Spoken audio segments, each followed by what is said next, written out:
Ja jūsu dzimšanas datus saskaitot dienu, mēnesi, gadu kopsumā līdz viencipara ciparam, jums sanāk cipars 7.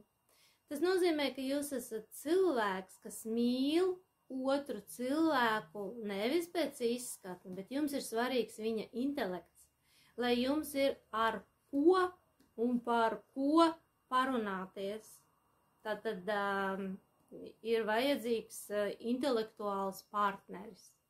Arī sabiedrība tieši tāda, jūs būsiet vairāk atvērti tādā sabiedrībā, kur būs atbilstoši jūsu interesēm.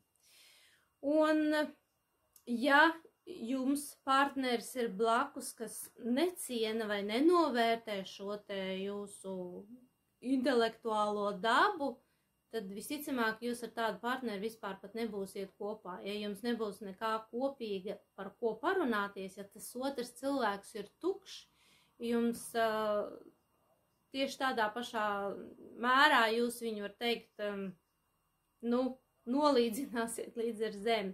Jo šeit tāda uzreiz darbojās savu veidu intelektuālā lepnība, un principā jūs ar tādu cilvēku diez vai vispār sajiesieties kopā. Jūs viņu necienīsiet, jo jums ir svarīga šī te cieņa, otra cilvēka cieņa, un lai tas otrs cilvēks jūs arī cienītu.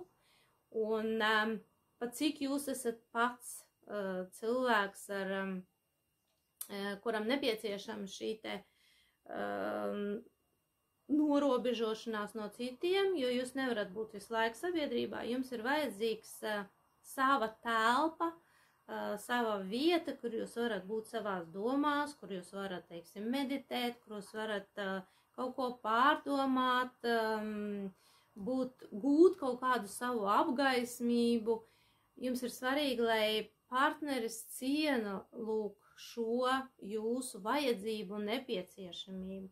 Un kā arī šādā veidā, ar šādu cilvēku var būt labas un harmoniskas attiecības, ja mēs ievērojam otra cilvēka vajadzības un otru robežas. Jo pretējā gadījumā, protams, vairumā gadījumu vispār septītnieki vai ar ciparu 7 ir vieni cilvēki. Un arī laimīgām attiecībām septītniekiem ir ļoti svarīgi, lai jūs mainītu vidi, tad šie te kopīgie pasākumi, ka jūs braucat kaut kur ceļojumā, gūstat kaut kur jaunas iespējas, un jums ir šīs te kopīgs intereses, un tas uzreiz, protams, veidos jums te labās harmoniskās attiecības.